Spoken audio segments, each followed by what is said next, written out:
¿Qué pasa, gente? Bienvenidos a un nuevo vídeo y vamos a comentar lo que está pasando en el día de hoy, martes 31 de marzo, en los mercados. Por un lado tenemos noticias sobre la guerra, que es lo que está moviendo los mercados a día de hoy, y después tenemos unos datos de inflación de la zona euro que también vale la pena comentar. Primero, en la guerra no ha habido ninguna resolución como tal, pero sí que parece que los mercados están empezando a descontar una desescalada, ¿vale? ¿Y por qué? Pues básicamente por comentarios de Trump. Por ejemplo, este de aquí, mensaje en su red social en el que decía que Estados Unidos de América está en conversaciones avanzadas para establecer un nuevo régimen para acabar las operaciones militares en Irán, que se están haciendo muy buenos progresos y que lo más probable es que se llegue a un acuerdo, ¿vale? Para acabar la guerra. Además teníamos otro titular que Trump cuenta a The Post que la guerra contra Irán no durará mucho más y que una vez Estados Unidos se vaya de la zona, es decir, se retire, digamos, de la guerra, el estrecho de Hormuz se reabrirá automáticamente, ¿vale? Han sido dos titulares bastante optimistas y el mercado los ha cogido como tal, ¿vale? Esta vez sí que se ha creído estos comentarios positivos de Trump, que siempre suele hacerlos aunque la cosa no vaya bien, para no hundir del todo el mercado, ¿no? Pero esta vez sí que parece que están surgiendo efecto y lo estamos viendo, por ejemplo, en el precio del dólar, que está bajando porque evidentemente si la guerra se acaba la crisis del petróleo, el precio del petróleo baja y por tanto Estados Unidos podrá mantener a raya la inflación sin tener que subir tipos de interés, ¿vale? Por eso es una narrativa dovish para el dólar. Y si el dólar cae, el oro, que es lo que tenemos aquí en pantalla, sube, ¿vale? Porque el oro está contrapuesto contra el dólar y por eso hemos visto esta gran caída desde el inicio de la guerra. Que no había otro motivo que un temor a que esta guerra durara mucho, subiera la inflación que flipas y tuvieran que subir mucho los tipos de interés, con lo cual era mucho más rentable poseer dólares, ¿no?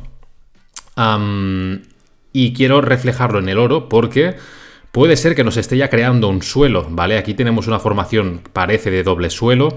Hoy está dejando una vela alcista bastante interesante en una zona de soporte muy interesante, ¿vale? Llegó a tocar los 4100, se está manteniendo lateral ahora en los 4500 más o menos.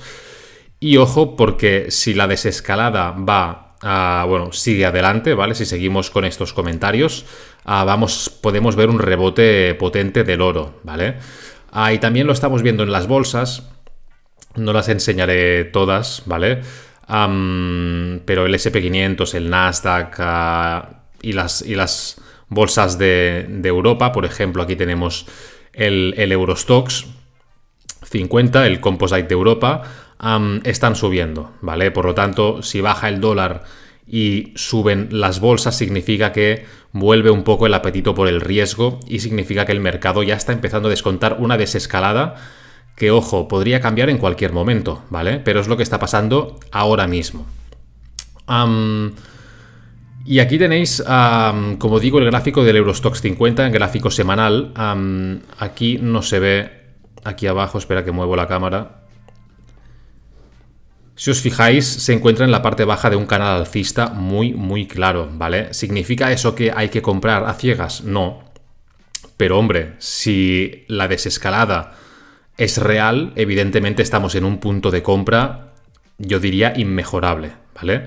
Así que nada, si a partir de aquí vemos que avanza la desescalada y vemos que las bolsas se animan y demás, pues puede ser un buen punto a partir del cual buscar compras o ya en temporalidades más pequeñas buscar operaciones más a corto plazo, ¿no? Pero con un sesgo más alcista.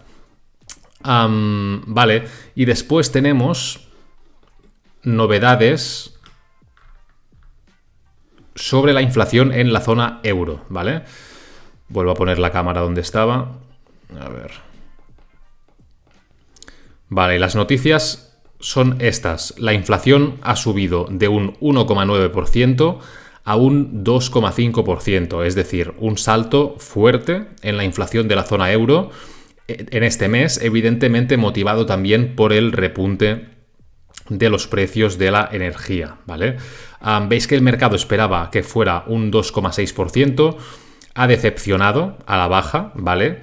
Pero aún así no creáis que esto es un dato bajista, ni mucho menos, aunque sea menor de lo esperado, es un salto de un 0,6%, ¿vale? Es un salto bastante grande y eso significa que si la zona euro ya tenía la inflación en el target del 2%, incluso por debajo, y se podría pensar que lejos quedaron las subidas de tipos y que podía empezar a relajar un poco más los tipos de interés, pues ahora mismo con este repunte de la inflación debido a la energía, pues la cosa puede empezar a cambiar, ¿vale? Sí que es cierto que si la guerra se desescala, en teoría sería un repunte temporal, pero ahora mismo lo que estamos viendo y lo que está descontando el mercado a día de hoy es una inflación en la zona euro que ha subido, ¿vale? Así que mientras no se vuelva a bajar, esto es un dato bastante alcista para el euro. Y por ejemplo podemos ver el euro dólar, que está aguantando muy bien y creando un soporte en la zona de 1,14. También gracias a la desescalada que ha debilitado el dólar, pero también gracias a estos datos del repunte de la inflación de la zona euro, pues está esta semana subiendo el euro contra el dólar.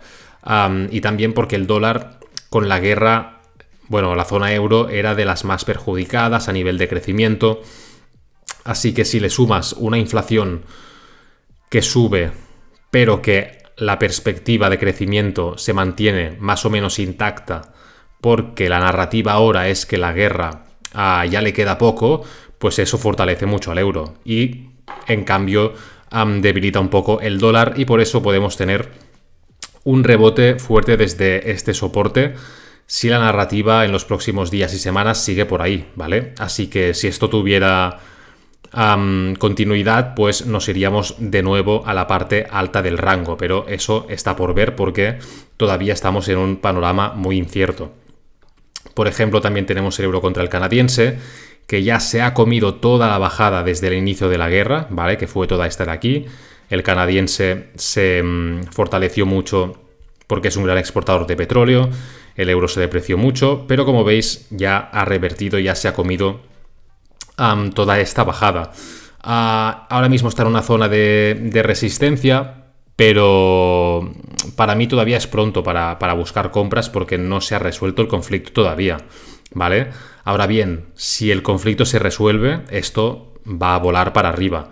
Igual que lo dije, creo que fue la semana pasada con la libra contra el canadiense, porque a nivel de divergencia de políticas monetarias y de solidez de datos macroeconómicos, Canadá estaba bastante floja comparado con UK, en este caso también contra el euro, y de momento la narrativa a favor del canadiense solo la aguanta la guerra y los precios del petróleo. Si eso desaparece, espero aquí una subida muy muy fuerte, ¿vale? Un buen efecto rebote.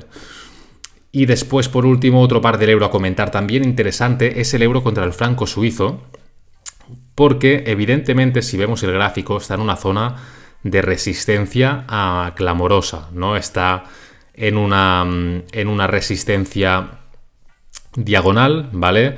Juntando todos estos mínimos, o sea, máximos decrecientes estructurales, y también está en la zona de los 92-93, que es esta zona pivote que ejerció como soporte desde el 2024 y una vez la rompe ahora la vuelve a rechazar como, o sea, la vuelve a tocar y veremos si la rechaza como resistencia. Aquí van a entrar ventas seguro, ¿vale? Ahora bien, ¿suficientes como para continuar esta tendencia bajista? Para mí ahora mismo no. ¿Por qué? Porque tenemos narrativa a favor del euro, que es recientes datos de inflación señalan un repunte de la inflación. Esto es alcista. Desescalada de la guerra. Esto también es alcista porque así van a...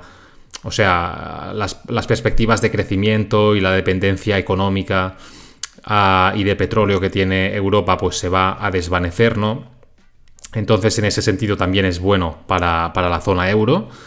Y en cambio tenemos un franco suizo que si se desescala la guerra, al ser un activo refugio, pues evidentemente se debilitaría más, pero lo que está pasando sobre todo con el franco suizo es que la narrativa de su banco central es muy dovish, ¿vale? ¿Por qué? Porque quieren devaluar el franco y ya están diciendo que contemplan tipos negativos, tipos de interés negativos, y también intervenir en el mercado de Forex ellos mismos para depreciar el franco suizo, ¿vale? Así que en este contexto, aunque estemos aquí en una zona clarísima de resistencia a nivel técnico, el contexto macro no acompaña. O sea, acompañaría más una compra que otra cosa, ¿no? Lo que pasa que ahora estamos en una zona de resistencia importante. Así que nada, poco más que comentar. Esto es un poco el repaso general, un poco de desescalada, un poco de optimismo en las bolsas, el dólar que está perdiendo fuerza otra vez y veremos si la narrativa continúa así o no. Lo que yo aconsejaría si eres swing trader como es mi caso y no has aprovechado esta fortaleza del dólar o no has aprovechado cortos en la bolsa, yo creo que ahora mismo es momento de esperar un poco porque puede que estemos cerca de que se resuelva el conflicto y ya tengamos un panorama que sea mucho más previsible para operar. Y si no, y si quieres operar ya con esta nueva narrativa, pues es jugársela un poco más. Pero bueno, la parte buena es que entrarías a muy buenos precios en según qué activos, ¿no? Pero bueno, para mí, o sea, yo buscaría ahora mismo operar activos que no dependan tanto de la resolución de este conflicto. Así que nada, estas son las novedades y nos vemos en los próximos vídeos. Hasta luego.